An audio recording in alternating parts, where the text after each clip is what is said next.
You probably weren't surprised that when I released this ball, it dropped. I think you would have been surprised if it had stayed up.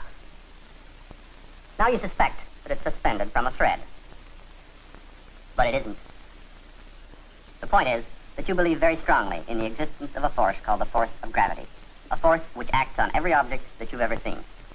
What do we know of this force? Well, we know it exists, and we know how to describe it. We've known this 300 years, primarily due to the work of Sir Isaac Newton. Newton proposed the law of universal gravitation, and that's what this film is about. Newton proposed the law on the basis of what he and others, like Kepler and Galileo, had observed about our solar system. But I'm not going to tell you about this just now. One of the most important things about the law is that it is universal, that it should be applicable anywhere in the universe.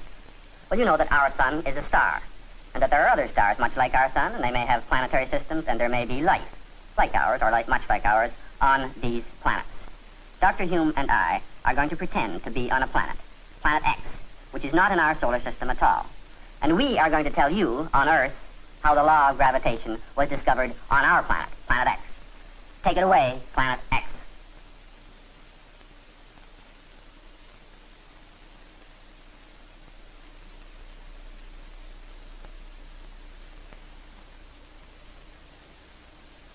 Thank you, Earth. Here on Planet X, we now know that our solar system has certain features which are similar to yours. Our planet, our Earth, has a sun just like yours. But there are no other planets and no moons in our system. At night, we can see the stars rotating about our pole star. And in the day, we can see the sun rotating about us. It was quite a while before we realized that we were the ones who were rotating. We had a spherical planet, and it was spinning once a day about its axis. The stars were not moving. We confirmed this notion by swinging a pendulum at the North Pole. But you know all about that. But there was evidence of another motion. The sun gradually changed position relative to the stars. In a year's time, it moved around in a circle until it was back where it started. The sun was moving around us in a circle, or so many people thought, until someone pointed out that we really couldn't tell by observing the sun's motion relative to the stars whether the sun was moving, or we were moving, or both of us moving. Here you see the sun moving against the fixed background of stars. But the sun is stationary at the center of this turntable, and we were looking at it here from our Earth, which is rotating around it. What would it look like if the sun were rotating around us? I'm going to move our Earth to the center of this turntable, and our sun to the edge. Now let's look at the sun's motion. It looks the same as before. All motion is relative. So when we just describe motion, it doesn't matter whether we think of a heliocentric system or a geocentric system. But when we try to explain the motion in terms of forces, there is a difference. We have low-friction pucks here on Planet X, too. I'm going to talk about the dynamics of our solar system, and because there are only two bodies in our solar system, these two pucks will help me to talk about it. This puck sees this one moving in a circle around it, and this puck sees this one moving in a circle around it. Now I'll let you see the same thing from directly overhead. You can see, from your external point of view, that both pucks are moving in circles.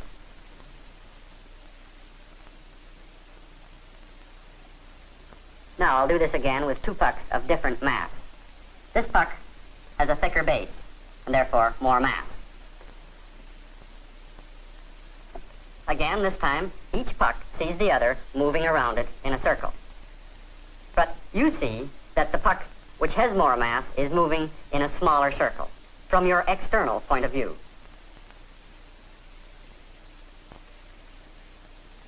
This idea of point of view is very important. We always view things from a particular frame of reference. We are viewing this system from a frame of reference in which the laws of dynamics are valid, an inertial frame of reference.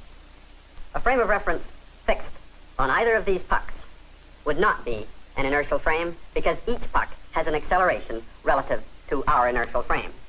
But there is a point in this system which is not accelerating relative to us, the point about which the two pucks are rotating. A frame of reference at this point would be an inertial frame.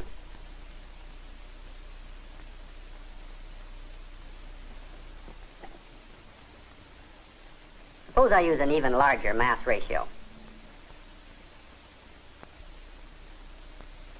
Now this puck is moving in a very small circle. The center of rotation of this system is very close to the center of the large puck. A frame of reference, therefore, that is attached to the large puck is almost an inertial frame of reference. And the more massive this puck is, the closer this is to being an inertial frame. Now you can see what we mean when we say that from a dynamical point of view, it is meaningful to talk about one object as fixed and the other object as rotating around it. Now let's get back to thinking about our Earth and Sun. We on Planet X had to believe that our laws of dynamics were valid anywhere in the universe. But of course, we had to find an inertial frame of reference in which to apply them. The best we could do was to think of a frame of reference in the stars. From the point of view of a frame of reference fixed in the stars, which is moving, our Earth or our Sun? Well, if we know that the Sun is more massive, then we know that it is nearly standing still. Like this, with the Earth going around it. The Earth could equally well be nearly at rest, provided it had the mass to swing it. However, until we discovered the law of gravitation, we had no way of knowing which was more massive, the Earth or the Sun. Just one more thing. What I have said about two pucks applies to our Earth and Sun only if there's a force between the Earth and Sun which acts like this string. There must be a force of attraction between them and no other forces. If forces act from outside the system, then anything may happen.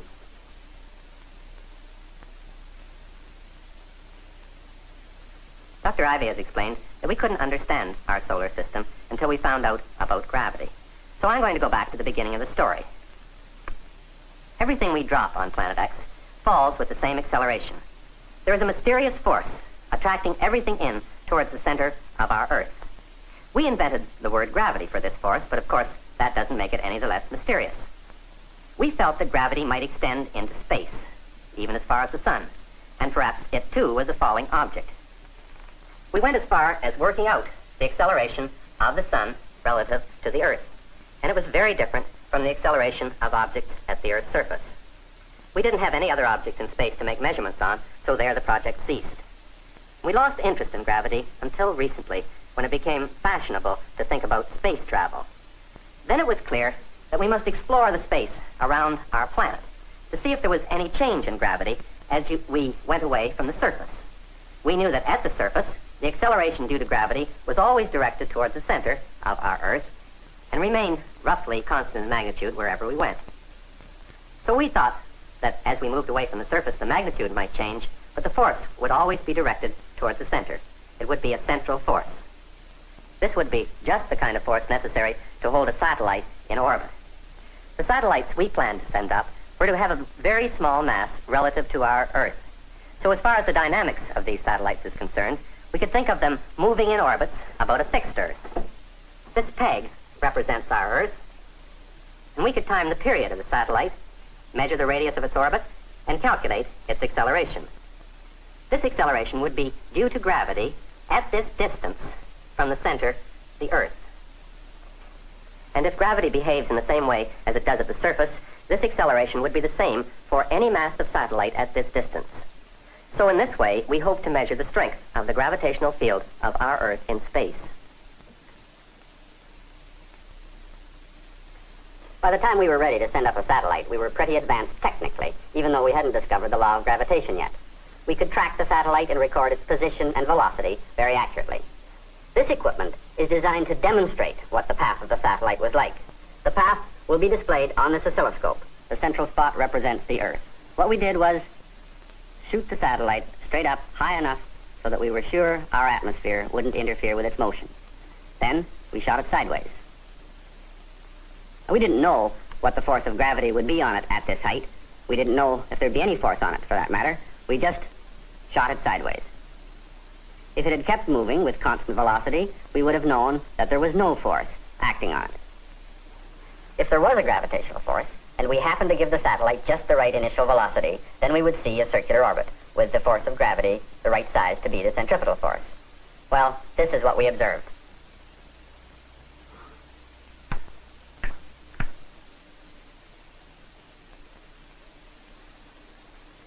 The path was certainly not a circle.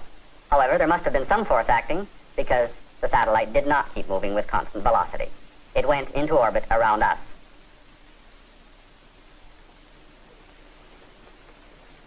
We decided to find out what we could from this path. We noticed that although the speed of the satellite kept changing, that it swept out equal areas in equal times. Here's the Earth. Here's the satellite at some instant, some time later, and an equal amount of time later.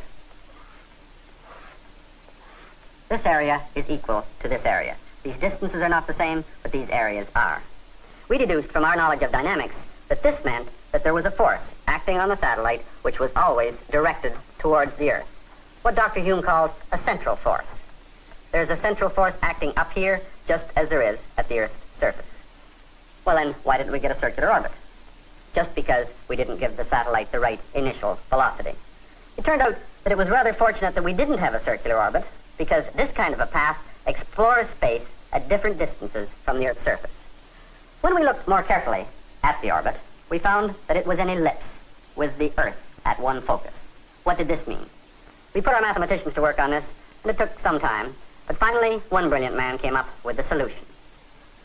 To have an orbit like this, the central force acting on the satellite must vary inversely as the square of the distance from the Earth, the distance r.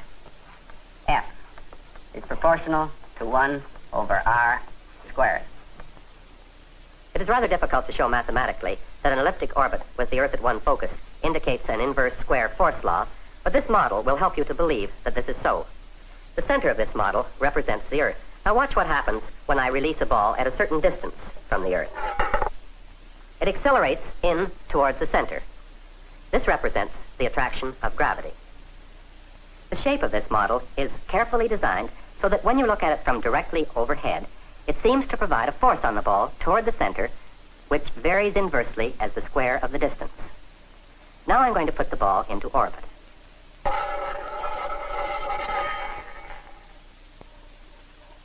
The ball, because of friction, spirals in towards the Earth. This is what happens to a satellite if it is not high enough up in the atmosphere. Now, watch what happens again, only this time in slow motion from overhead. The orbit is an ellipse.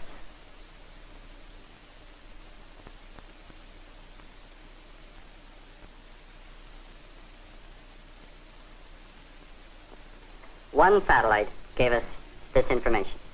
But in science, we do confirming experiments whenever possible, so we kept on sending up satellites.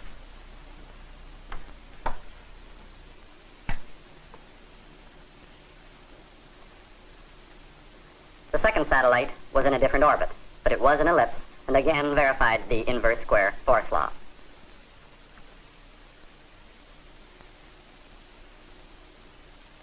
We kept on sending up satellites, and we soon noticed an interesting fact.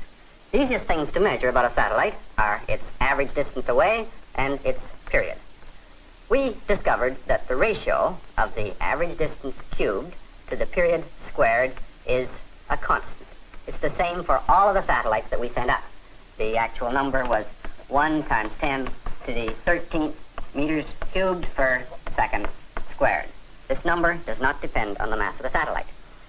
Now we thought we were in a position to tell whether the sun was our satellite or not. For the sun, we knew the distance away and the period, so we could calculate this ratio. And it came out to be 3.3 times 10 to the 18th meters cubed per second squared. It looks as though the sun is not our satellite. But we weren't really sure that this gravitational force law applied all the way out to the sun. All of the satellites that we had sent up were much closer to the Earth than the sun is. So we decided to send a satellite way up, to about the same distance that the sun is. We sent it up and began to track it. I'll change the scale so that you can see the sun in its circular orbit. There it is. On this scale, you can't see our earlier satellites at all. Now, here's the one we sent away out. Its orbit really confused us for a while. It didn't move in a simple orbit at all. It actually turned around and went backwards sometimes, what we called a retrograde motion. We couldn't make sense out of the motion at all until somebody had an idea, to look at the motion from the point of view of the sun rather than the Earth. Here the sun is fixed at the center. Now the Earth is going around the sun in a circular orbit. And look at the satellite. It is in an elliptic orbit round the sun.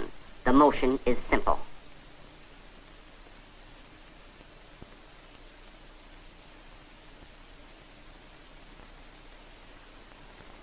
We measured the average distance of this satellite from the sun and its period around the sun, calculated the ratio, r cubed to t squared, and it came out to be 3.3 times 10 to the 18th meters cubed per second squared. Now look at this. This is the number that we calculated thinking that the sun went around the Earth. It didn't fit this, but it does fit this. It looks as though the Earth goes around the sun. We kept on sending more satellites up to great heights, and they became sun satellites. We calculated this ratio for the M, and we always got this result. For sun satellites, this is a constant. But it is a different constant than it is for Earth satellites. We had two systems of satellites, one around the Earth and one around the sun. I'm going to concentrate on the Earth satellites and see what we can learn from this peculiar relationship. Now, the orbits you have seen were ellipses, but this would hold true for circular orbits as well.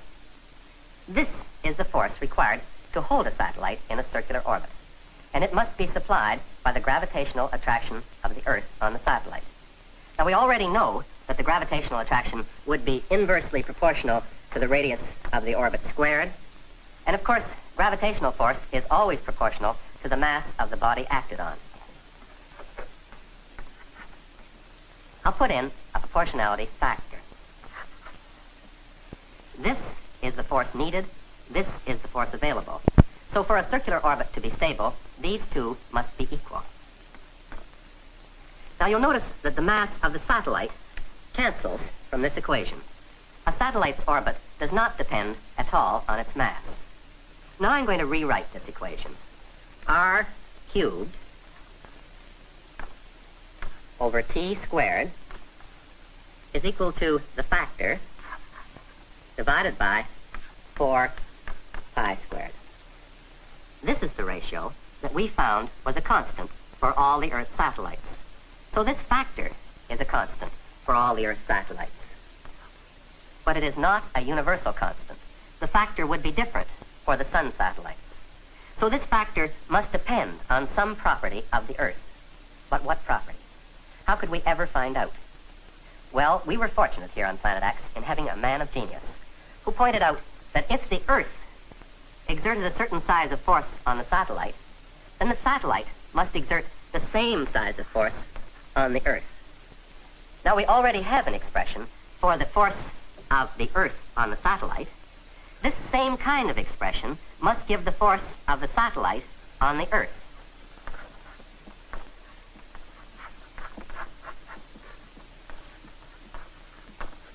And these two must be equal. This factor depends on some property of the satellite. Now I'm going to rewrite this expression. The r squareds, of course, cancel, and the factor for the Earth divided by the mass of the Earth will be equal to the factor for the satellite divided by the mass of the satellite. This expression involves only the Earth. It doesn't depend whatsoever on the properties of the satellite. This expression involves only the satellite. It doesn't depend on the Earth. And what's more, it's the same for every Earth satellite. So perhaps it is reasonable to assume that this ratio of the factor divided by the mass is a universal constant. This means that the factor depends on the mass of the body, that the factor is proportional to the mass. Now, if I used this expression, I would find that both of these expressions would equal the same expression.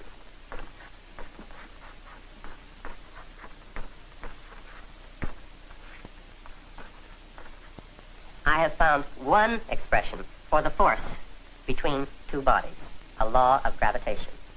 Now, I have used the Earth satellite systems in talking about this.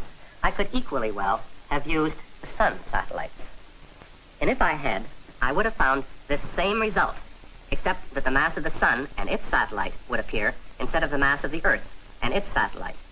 This is what led us to believe that this law held between any two masses in the universe, that the force on either mass is proportional to the product of the masses divided by the distance between them squared. This, we believe, is the law of universal gravitation, and G is a universal constant. Now we're in a position to calculate the relative mass of our Earth and our Sun.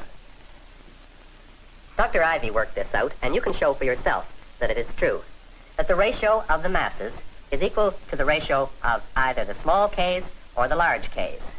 Our Sun is about 1/3 of a million times more massive than our Earth. This is why we couldn't think of our Sun as a satellite of our Earth. It has a much greater mass. So that in the inertial frame of reference of the stars, it is almost fixed, with our Earth traveling around it in orbit. Our satellite measurements gave us the values of the k's. These gave us the ratio of the masses. But in all this, we still did not know the actual mass of either our Sun or our Earth.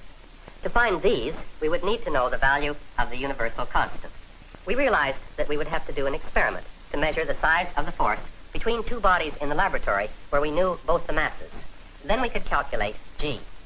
In the experiment, the masses were as large as we could conveniently handle, but even so, the force was very small and required careful measurement.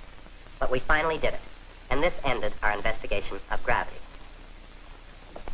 We have answered the age-old question of whether our Sun goes around us or we around it, and we have found the masses of both of the bodies in our solar system.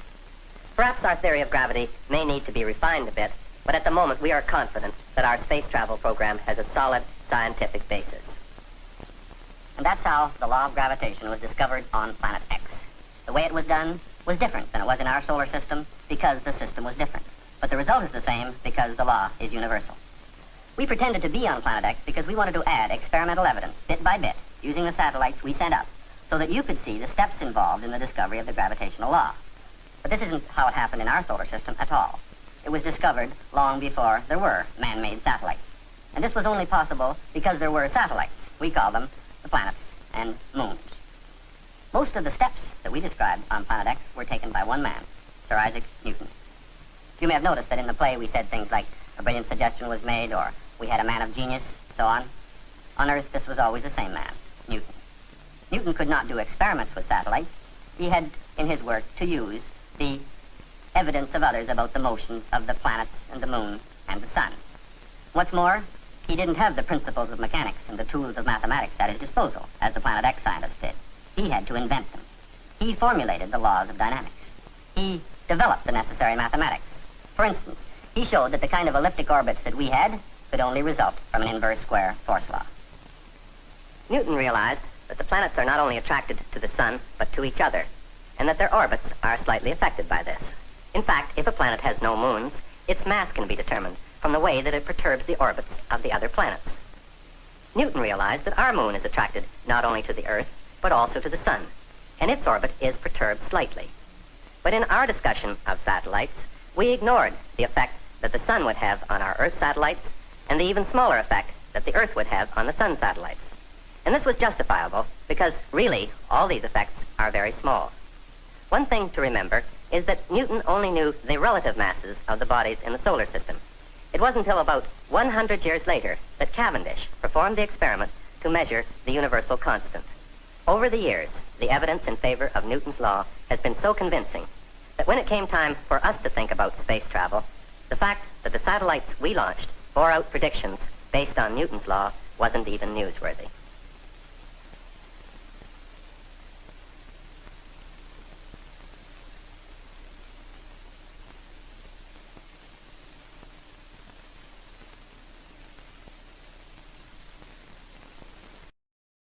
If you expected science to give all the answers to the wonderful questions about what we are, where we're going, what the meaning of the universe is, and so on, then I think you could easily become disillusioned and then look for some mystic answer to these problems. We're exploring, we're trying to find out as much as we can about the world.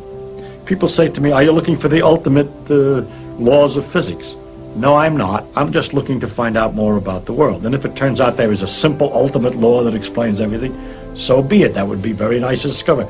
If it turns out it's like an onion with millions of layers and we're just sick and tired of looking at the layers, then that's the way it is.